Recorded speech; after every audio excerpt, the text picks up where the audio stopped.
Hey, this is the Level Up Engineering Podcast, where we talk with some of the most successful tech leaders who reveal actionable management insights that help you take your developer team to the next level. This episode was brought to you by Coding Sans, a software development agency building web applications with Angular and Node.js. Check them out at codingsans.com. Karolina Tóth speaking. Welcome to the Level Up Engineering Podcast. Today, I have here Gergely Orosz from Uber, or used to work at Uber. And he was actually my first guest on the podcast. And we talked about mentorship. So if you want to check out our previous conversation, please go ahead and give it a listen. Today, we are talking with Gergely about an entirely different kind of topic. But before that, I have an announcement to make. We have 10 copies of the Tech Resume Inside Out, a book written by Gergely. So if you would like to join the raffle, please go ahead and check out the description of this podcast. This is an extensive guide on how to write and evaluate technology-related resumes. So check it out at thetechresume.com and maybe buy yourself a copy or enter the raffle if you're feeling lucky. So with that said, welcome, Gergely. Great to be back on the podcast. It's come a long way since the first episode. Always good to be back. Thank you so much for making the time to join us again. Today, we will talk about objectively evaluating tech resumes, and maybe there will be a few tips about writing them in the successful way. Let's go ahead and start by introducing you a little bit. You have worked at many prestigious companies. You have worked at JP Morgan and Microsoft and most recently Uber. What are your passions?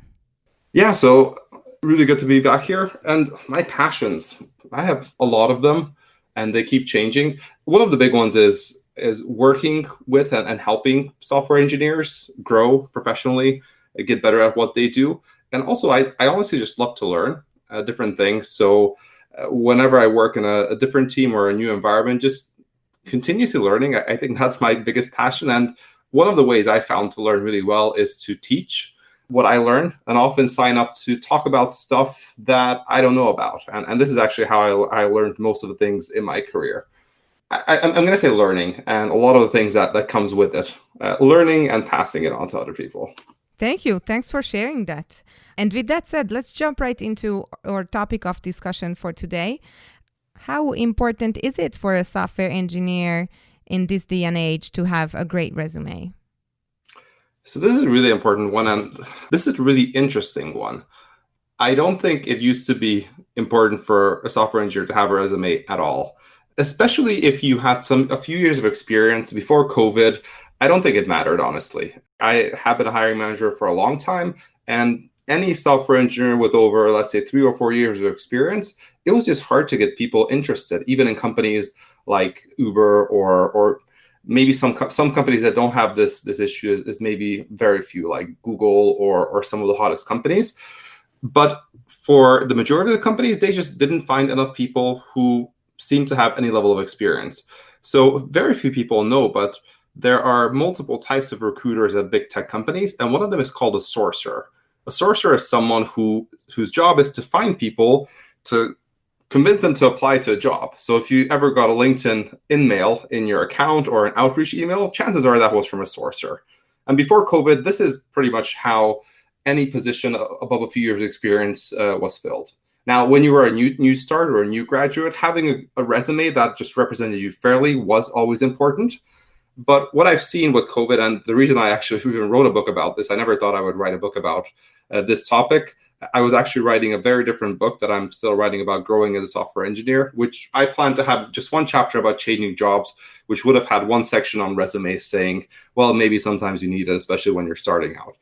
But the interesting thing is with COVID, there were unfortunately so many layoffs, even in the tech industry. I had people in my team being laid off, which is very unfortunate, really great engineers. And again, most people who I know were in the same boat.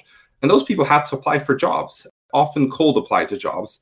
And to apply for a job, you need to submit a resume for different reasons. We can later talk about that, but you need to submit a resume. And so I was actually advising a lot of my former colleagues I offer to review their resumes as a hiring manager. I saw a lot. And the thing I realized is most software developers just don't know how to write resumes because they never had to. And so people are often insecure. They just do really basic mistakes. I'll give you an example. A software engineer with 10 years of experience was telling me he's not hearing back from any of the companies.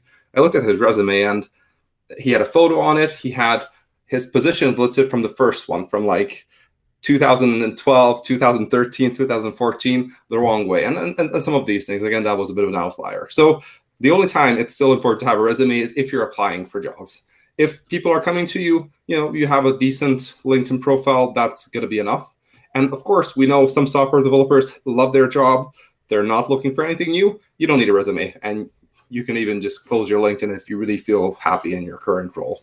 Although I might advise against getting off completely on LinkedIn. I know it's getting a bit of a bad rap, but I got all my last 3 positions, Skype, Skyscanner, and Uber, all came through a LinkedIn message, and I was not looking. So. And you decided to go with these LinkedIn messages. Maybe it's good to keep your options open, I guess. Let's dive a little deeper into the difference between a good and a great resume for a software engineer.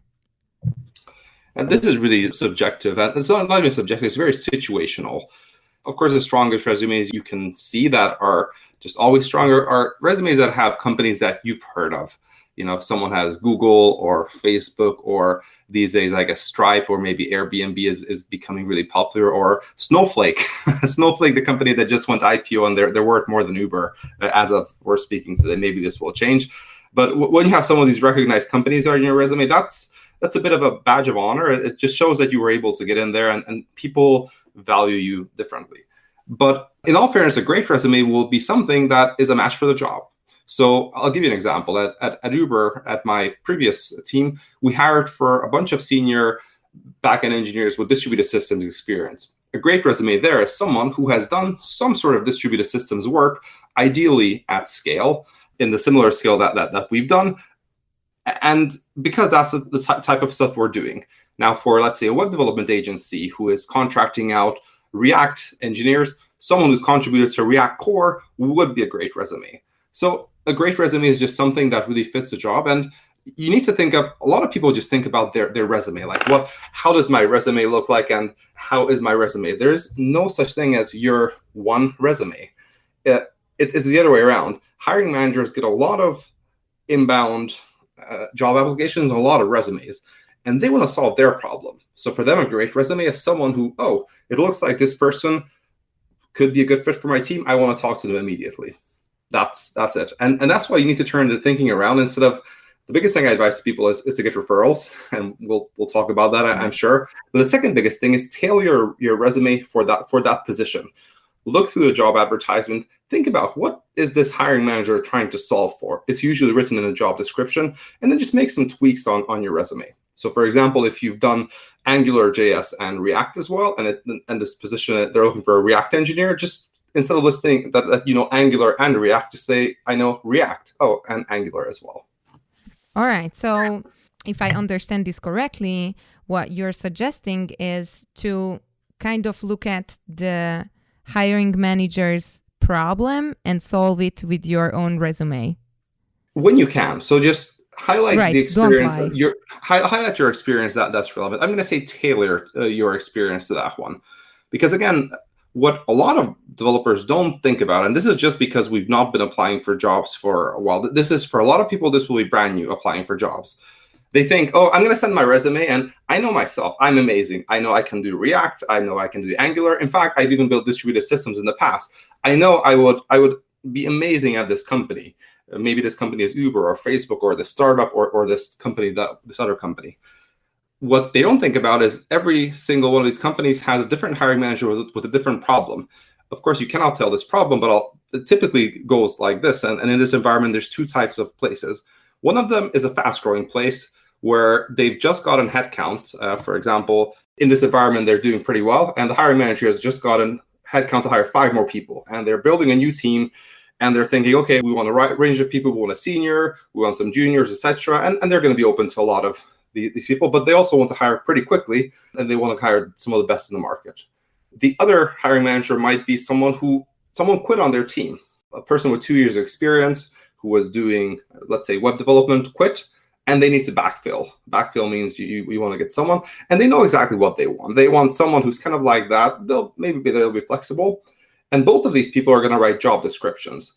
Some of the job descriptions will be a little bit more flexible. For example, this person who's hiring for a whole team, they're going to probably say, it'll be great if you have interest in these things. You can have like from 2 years of experience to however much. They're going to be a little bit more open with it. They will not put a lot of this information in the job description. They're not going to say we're hiring 5 people or we're hiring a new team. But as someone who's looking for a job, it is good to try to look behind the job itself. And again, the job description is what you want to look at. A lot of people don't even read it in detail, and they make 0 amendments to their CV. They just fire the same resume to every single place, and then they're surprised that they don't hear back.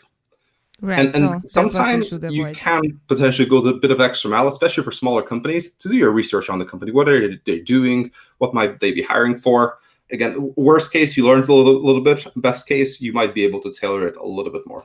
Right. So with that said, should we aim to show some of our non-typical experience? Do you suggest that after having looked at the company, stating, if I see that the company has yoga classes, I indicate that I do yoga in my free time? Or would you advise on bringing in any non-professional coding experience or even non-technical work experience? I'm getting a little pragmatic, and maybe this will be a turn on to a lot of people. A lot of people think I'm special. And a lot of developers think I'm special. I have all these skills. I have all these interests. Surely the company wants to hire someone who has all this passion and all this skill. And on the other hand, as a hiring manager, I get 50 resumes. Half of them are people who do have special expertise. Half of them are really excited about the company. And hiring is a long process, but in the first pass, I just want to get a sense of who are the people who could be good for this job. And in that job, there are a few requirements that are usually set out. Again, different companies set out different things, but one of them is typically years of experience.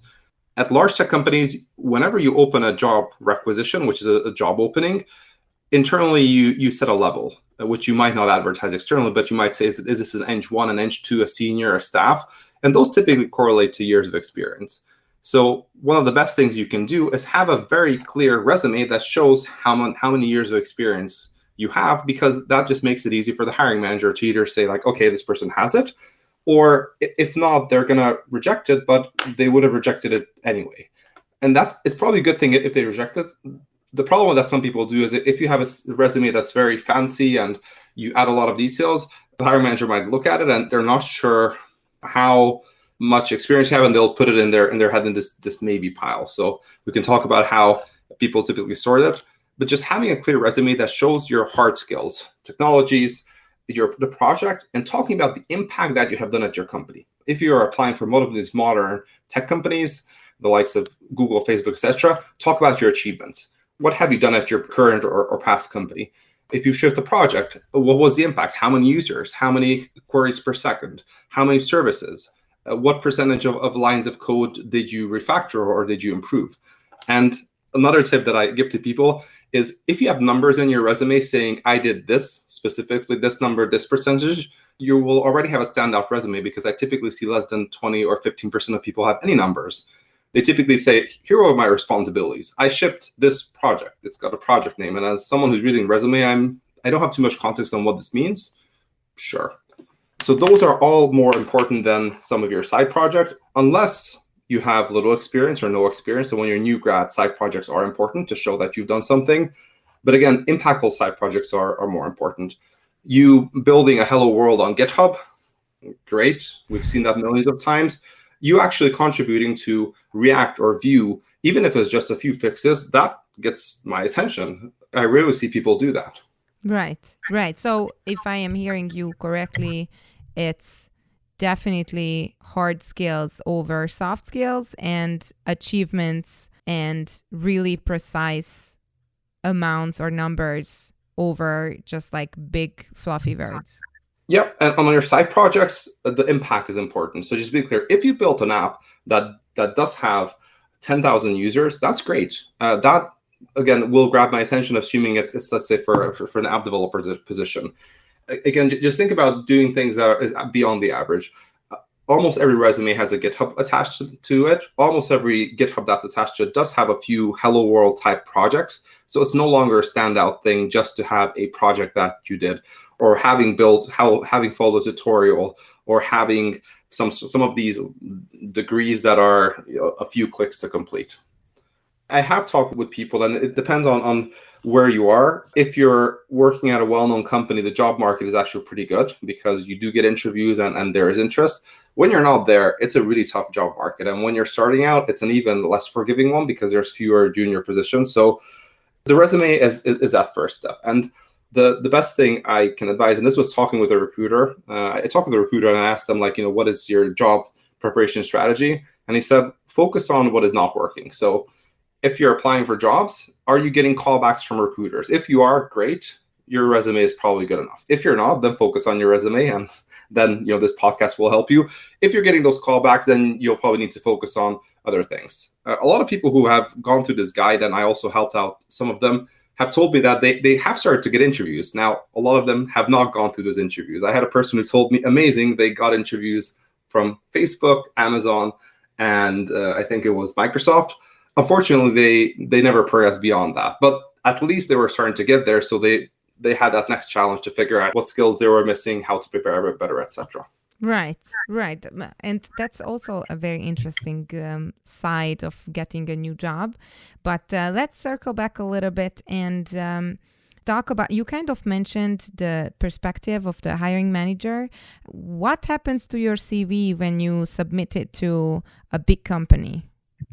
the magical big black box. So I had no idea what happens to resumes until I started to work at a big company. At a small company, let's start with what happens with a small company, because big companies are just an extension to small companies. At the smallest possible company, a startup with one CEO and CTO, one person, one founder, you submit a CV and that person will read it. They're hiring people. And if they have time, they'll reply to you, but maybe they forget about it and maybe they reject you, but they just don't have time to reply, so you never hear back. Now, at a big company, even before a resume, there's a requisition, an opening opened. And the hiring manager somehow gets headcount, they get budget. They say, okay, you can hire, let's say, one person, just to keep it simple. They talk with the recruiter, they put a job description, it goes out on a company website. As it goes out on a company website, it also probably goes out internally. So internal boards where employees can refer people. But then resumes start to come in. The hiring manager is too busy to look at all these resumes because they have other things to do and they might have multiple openings. And a recruiter will typically look at the incoming resumes. Now, at really large companies, the recruiters are also too busy. So there's a specialized role called an inbound sourcer. Their main job is to look at all the incoming resumes for multiple positions. So a company might be hiring for 20 or 30 positions, and they will start to filter through. So they might be specialized in tech. And we had this, for example, back in the day at Uber in Amsterdam, there was a person who was looking at all the incoming resumes. Now, the reason this position exists is these companies see a lot of noise. So I'll give you an example. There's a position that says we don't sponsor visas and we're only looking to hire from Europe. And that position will still see a huge number of people applying from outside of Europe just because they don't read it or they fire and forget. So these inbound searchers look through those resumes and it's a fire hose. So for popular companies, you might see easily from 20 to 100 resumes per day for some of the more popular positions. And so this person will just look through these resumes, they'll quickly scan it. And when they see someone who seems to meet the requirements that they were told, they're a person who might not be super technical at companies they usually are. They're just kind of scan, not like a robot, but they will look at certain things, technologies, years of experience. And when they see someone who meets the bar, they might get on a call with them to clarify these things, or they might just pass them on to a recruiter. Now, this will be, again, a certain percent of people. So let's say from 100 inbounds, we call them inbounds, maybe 20 people might go on like that. But again, it could be 80, it could be 10.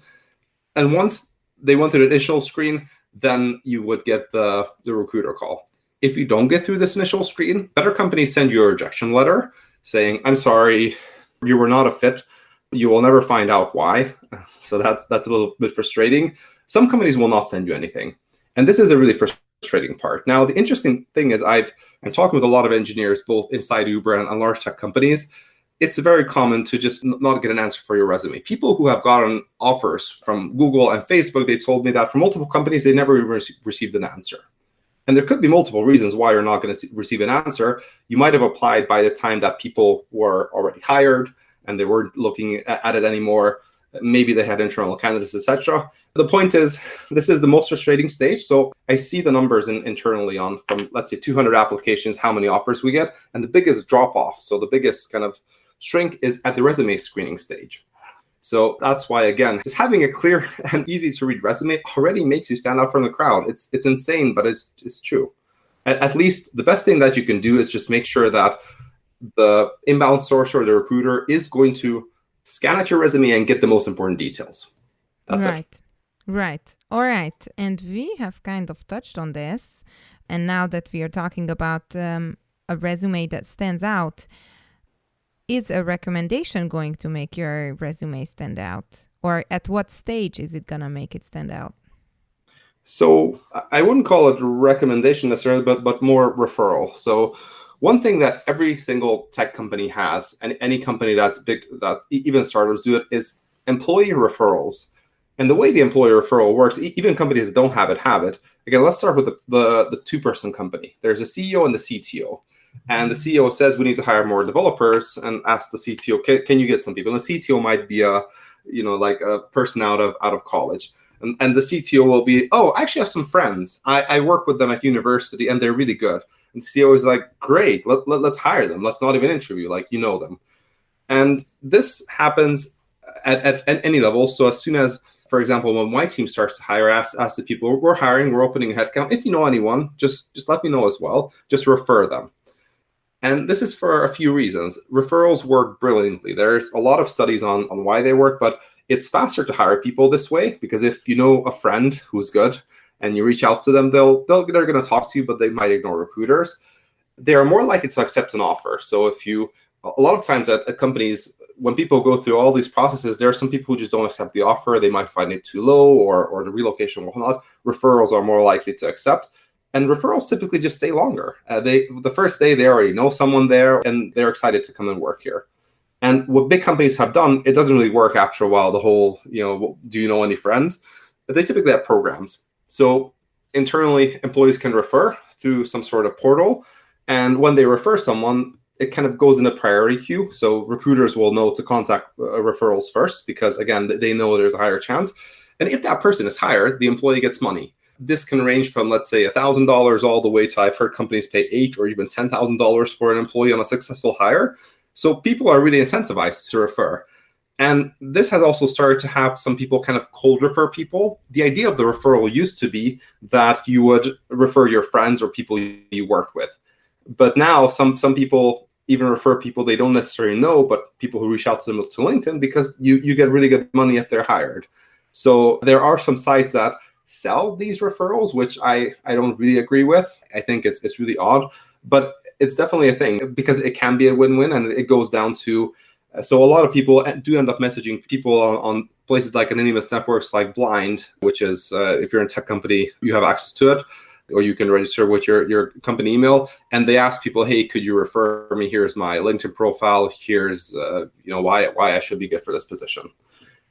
Going through a referral is always very, very, very advantageous. You are very likely to talk with a recruiter that way, or at least they will properly read your resume, as opposed to being one of the very many inbound resumes that are just coming to the company.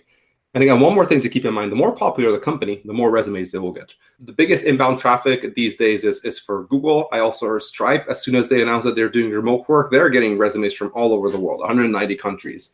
So in that case, you might not even get your resume looked at, just because there's so much inbound and maybe they hired enough people for that position.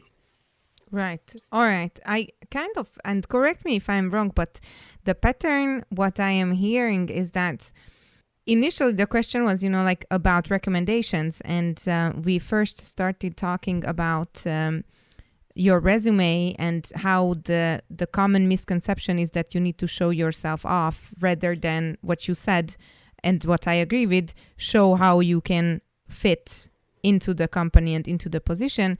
And the referral thing is also the same kind of thought process, it seems. Who do I know at this company who could refer me? How could I get kind of ahead of the game of everybody else? And it is a game, and it's a very competitive game. And people are thinking, oh, why do we need referrals? Well, there's two types of positions, but the positions that everyone wants to get in, they pay very, very well with really good benefits. The Googles, the Facebooks, the Ubers, they come with amazing perks. Even in Europe, Uber gives you a great base salary. They give you a pretty much guaranteed cash bonus, and they give you equity, and they give you amazing perks. I think I had every month 300 euros in Uber credits every single month, and the gym subside, and all of these things. And of course, there's huge competition. So to get into these places, you do want to get ahead of the game. And even before, yes, do write your resume, but before you submit it there, you should look around in your network, for example, on LinkedIn. You should see, do you know anyone who's working there?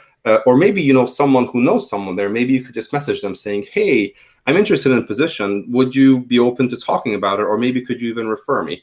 If they say yes, you're already ahead of the other 95%. And again, this does goes for these big companies, but even for smaller companies, you could just directly apply to the website for a very small company, or you could message their CEO with a tailored message. After you've checked out their website, even better, you could come up with a suggestion on how to improve the product. Barely anyone does this, and the people who do it often end up being hired for very small companies because, again, just no one does it, and they stand out from the crowd.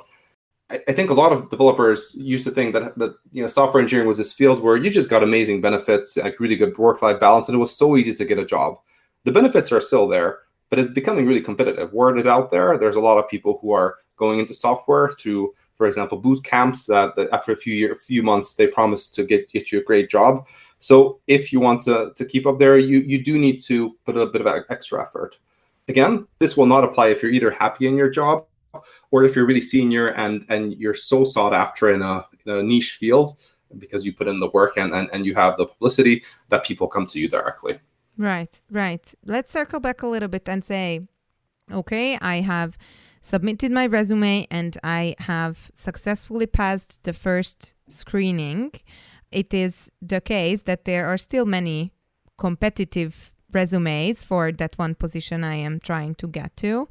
What should I highlight on my resume after I've made it, how you suggested, pragmatic and to the point? How will I stand out from the rest of the experienced engineers who are also in the competition for that specific job? So the interesting thing about this thing is your resume doesn't need to be perfect, and it's not like an absolute competition where you need to have the best resume. You just want a resume is almost like it's a sales pitch. I talked with a recruiter, one of the recruiters in Hungary who has recruited for most Hungarian tech companies. I think she did 6,000 interviews in 20 years. And of course, she saw like more than tens of thousands of resumes. And she works in an agency where people come to the agency and they refer people on and they help them get hired. And she told me something really interesting. She said, it's just a sales game. She told me that she writes resumes pretty much because people come to her with some sort of resume and she completely changes it to help them get that job. And she said, it's just a sales pitch. The resume is just for you to get that first conversation with the hiring manager or the recruiter. And from there on, the game changes. As soon as they've had that phone call with you, you are what we call inside the pipeline. You then progress. It doesn't really matter if later someone comes with an even better resume, whatnot. They'll have to go through the same process. So it's just a filter. You want to jump it. And again, that's why if you're getting interviews, great. Don't worry too much about your resume. If you're not, then start to tailor and start to put more effort into it. But again, like someone who, let's say, has worked at, let's say, Google in a relevant field, they might not need to tailor their resume. They just send it on and they get immediate attention. So it's a sales pitch. It's a similar thing. If we didn't have resumes, it might be a phone call where you need to talk about yourself in 1 minute. That's how I think about it. The only goal of the resume, it's a binary thing, is just to get you that follow-up phone call from the recruiter or the hiring manager. Mm-hmm. Every single recruiter I've talked with, or most recruiters who are pragmatic and doing it, they all told me the same thing. This is the goal of the resume. That's it, binary. And there's not much benefit beyond that. Sure, in the follow-up interviews, your resume will get forwarded. So for example, when I'm interviewing, I'm doing an architecture on site or a hiring manager on site, I will read the resume and then I'm gonna reflect on it a little bit. But it doesn't really matter at that point. And the reason being is when you're at the resume stage, people don't know you. You're just one of the very many pieces of paper. Documents, or pieces of paper. And people spend about 6 seconds on you. They just very quickly scan. And it's not that it's 6 seconds, but these are really experienced people, so they just get the key signals. As soon as you get to an interview, or you and me, we've been talking about for about 30 minutes, you have even more time in an interview, you get to show a lot more about yourself. You get to talk about all your different experiences, etc. It's a very different game at that point. You are a lot more in control at that point. All right. I think that's a very important point to highlight and underline. The point of your resume is to get you that phone call. And then you can shine on with your personality or whatever skills that you think are the most important. But the point of the resume is to be able to introduce yourself verbally. Yep. And you do that by showing with your resume that you are a fit for this position.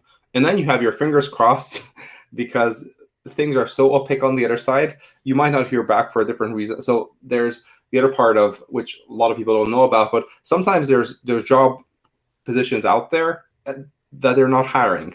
They might have had to put out a job position for a legal requirement. Maybe there's an internal candidate who has a job pretty much, but they had to post it. Maybe they have a hiring freeze, but they just didn't update the website. So whenever you submit your resume, and this is why when you're job searching, you need to submit to multiple places. If you have a dream company, submit to other companies as well. You just never know what's on the other side. And the companies, it's not that they don't want to be transparent. Sometimes they can't. And having been a hiring manager, as much as companies will say they care about hiring a lot, they will care about their existing employees a lot more. I was also hiring manager. I was hiring and I was quite busy hiring. But when there was a fire happening on my team, I paused the hiring. I didn't review resumes. It was a lot more important to take care of the people inside the company than outside the company. Right. And I feel like we have come back to this point periodically. Maybe this is a latent point of yours, but don't get discouraged if you don't get replies back, right? No, this is the most discouraging part of interviewing, by the way, submitting to your resume and not hearing back. And it doesn't matter how good you are. In fact, I've had a person reach out to me for resume feedback who used to work at Google and Facebook, and then they did a startup and they didn't hear back from a couple of companies and they got completely discouraged. Google and Facebook. And then we talked about it and he made some changes and now he's hired at a really great startup. But it's terrible. as someone who's applying, do not get discouraged. You need to pursue through this. Again, if you have a position and you're switching jobs, that's kind of okay because you still have a job. Hopefully you don't hate that job too much. If you're right now out of a job, then you just need to keep on pushing. And again, I do believe this is probably the toughest times in 20 years to get a job in tech, any job. So just know that this will pass. It will get easier. It will get back to a lot more normal. But even so, this is how hiring works. It's just a dynamic, unfortunately. You're not going to have a 100% response rate. Unless you don't apply for jobs and the jobs come to you, but that's a very different story. Yes, that's a different discussion. I know we have touched on this topic, but since I'm on the show, I've been talking to a lot of different people in different positions at different companies, and a lot of people have highlighted the importance of communications and soft skills, and I feel that tailoring your resume is kind of in this sort of area of expertise. However, we have talked about how really soft skills are not as important to highlight per se. Would you recommend putting any kind of different trainings on there? For example, a communications training that you have done, or would you just let that be shown in the resume rather than being written out? The resume is about your hard skills for the most part. Soft skills will be evaluated on the recruiter call. So most recruiter calls focus on making sure, can you communicate? Are you motivated? Can you express yourself? And sometimes they'll probe as much as a non-technical recruiter can probe. They might probe into your experience. They'll ask, for example, questions that the hiring manager told them to ask. For example, tell me a complicated system you've built. They don't know what it is, but they know they're expecting some sort, or can you explain it to me? So my answer is no, don't bother with too much of these.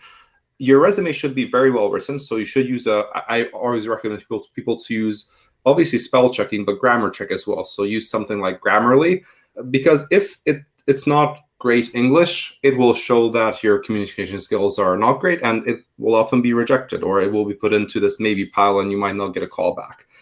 Until you talk with a recruiter, people assume that your communication skills will be fine. And also putting things like communications training might backfire, because most people who are great communicators never needed those kind of trainings. It's interesting because with software developers, there are enough hard skills to measure and to filter on that goes into resume. One thing that's a little bit around communication, but it's just more about expressing yourself. It goes back to expressing the impact of the project that you've had, which again, few people do. When you do that, you also show that not only have you done good work, but you're aware of why it mattered. And you're thinking, you're not just someone who they tell you do this, but you actually contribute. And I see software engineering changing quite a bit for most companies. They're looking for people who are curious, who understand beyond. People don't want to hire people anymore where you just give them a ticket, or at least I'll talk for the companies I worked at. You don't want to hire someone, you give them a ticket and they go on and they do it. You want creative and intelligent people who will challenge you.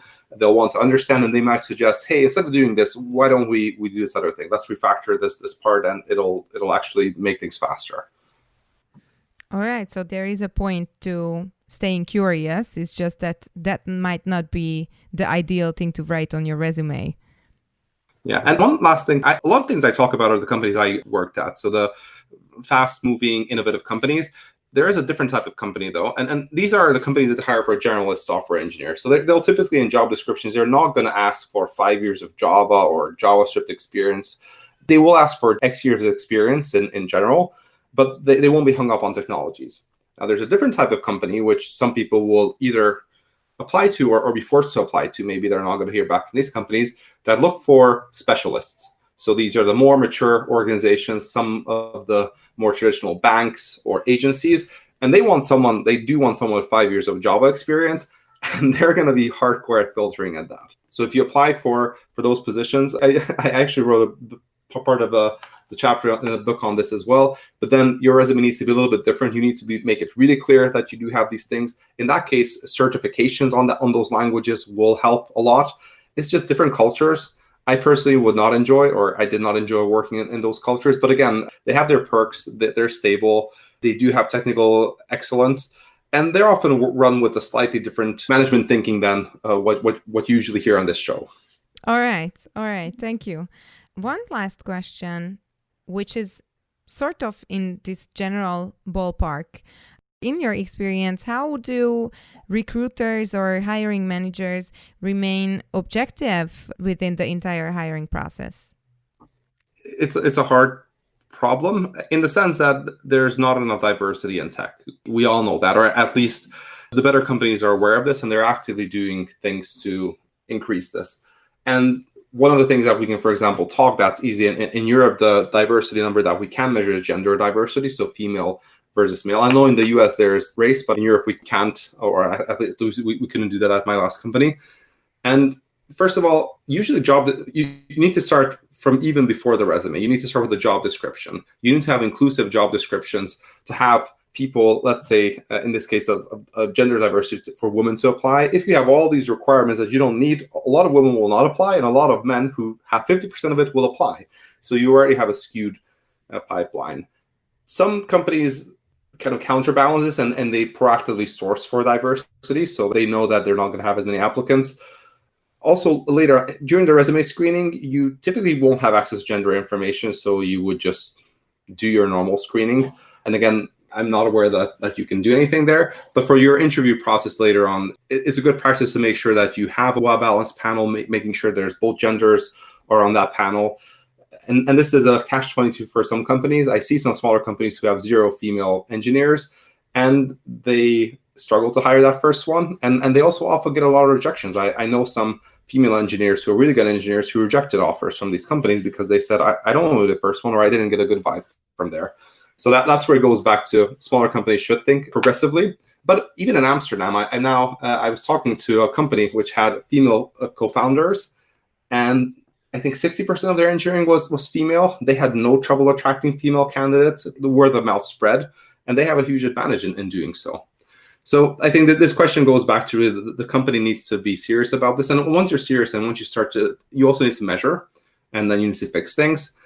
At Uber, we paid a lot of attention to this, and we had different programs. For example, for diversity candidates, we sometimes even had this thing where you could talk with someone in the company who would give you a bit of sense of what it's like working here, give you a bit more confidence, because a lot of people were just intimidated to hire.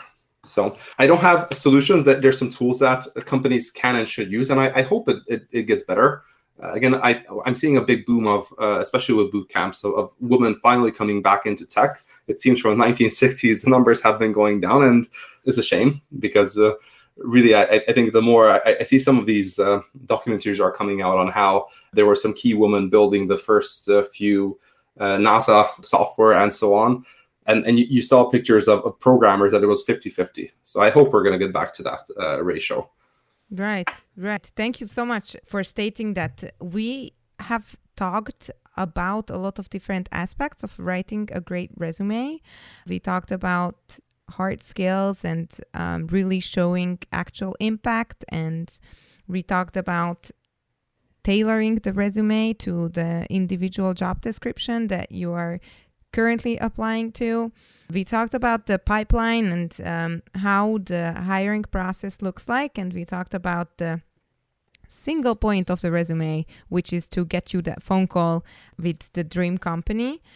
I have two questions. First of all, is there anything else you'd like to share? But second of all, is there any kind of advice that you would give to hiring managers to make this process a little bit more encouraging to software developers?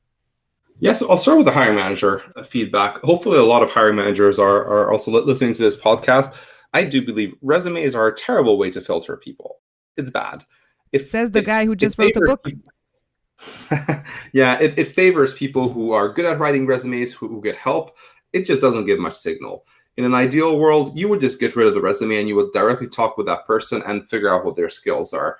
Now, I think if you're running a process where you're only relying on resume filtering and you're not even doing the resume filtering as a hiring manager, you're going to have a broken process, and you should figure out how are you going to fix it. And there's a couple of ways you can fix it. The easiest one, it's not the best one, it will help, is you also regularly review the resumes that the recruiters rejected. And you go through them and you read them and you educate your recruiter and you say, no, we're going to have an interview with this person. I'm actually going to call them up, and you're going to find some hidden gems. The other one is there are some services. I really like this company called Woven Teams who take all your rejected resumes. They actually go through them and they call up most people and they have them do a 1 hour assessment, which is a real world assessment. And they come back with a bunch of people who say, like, actually, they're really good coders or they meet the requirements. And a lot of people get hired by that company. Now, this shows how broken the resume process is. This company costs money, but now instead of having to recruit more people or source more people, you realize there's a lot of people who just didn't have a good resume. There's some other ways where I'm not a huge fan, but there's coding challenges, which it has a different downside. But for example, for rejected resumes, you could just, instead of rejecting them, give them a coding challenge. It's better than nothing, and they can prove some of those hard skills that they have. Or what TripleByte does is there's companies that you can team up with. They filter people up front. And once they verified, they actually take the time to get to know them. They don't reject them after 6 seconds. And when they say, like, here's a person who knows how to code and who has good communication skills, you can go straight to on-site. So I really hope at some point we're going to make this process better. I fear personally that because there's so many people hiring, there's not much incentive for people to fix this process. But again, I don't think it's a great process. I think some companies are already doing better. We should do better because people are more than just a paper. And also, just one more thing to share. We mentioned there's a giveaway for the book for anyone who has a job, but I wrote this book not because I wanted to write about resumes. In fact, I'd rather just not talk about resumes at all. But it seems that it was important for people, and a lot of people needed it. So if you're someone who is out of a job right now, you can also go to detectresume.com and you can get a free copy. So if you've lost your job, or you will be losing your job, you can just get that. I think everyone should have access to this because it's one of the most important things right now for anyone who really needs to get that next position. Thank you so much. This is really great, and thank you for sharing all this knowledge with our listeners. Do you have anything else that you would like to share that we have not touched on, either about your future plans or about this book? Yeah, so by the time this podcast is out, this book will also be out. As we recorded it, it was not yet out. I'll be heads down writing the book that I originally wanted to write about growing as a software engineer. The advice that I have and observations that I have from growing to an entry-level position at a tech company, the likes of Uber, Facebook, etc., to senior all the way to staff or principal positions. If you'd like to help, you can go to pragmaticengineering.com and fill out a short survey about your experience. And you can also subscribe to updates. I'm hoping to get the book ready by the beginning of next year. I'm actually working on this pretty much full time. So hoping to make some good progress there. Awesome. We are looking forward to it. And once again, where should our listeners follow your work? The best thing is on pragmaticengineering.com, and I'm also on Twitter. You can find my name. Awesome. That's pretty great. Thank you for joining us today. As we are getting to the end of the show, as Gergely said, I would like to share with you that there is a giveaway of 10 copies of the Tech Resume Inside Out ebook. Please check out the episode's description for the link, and also visit thetechresume.com to check out the book itself. Follow Gergely on Twitter or on his website, The Pragmatic Engineer.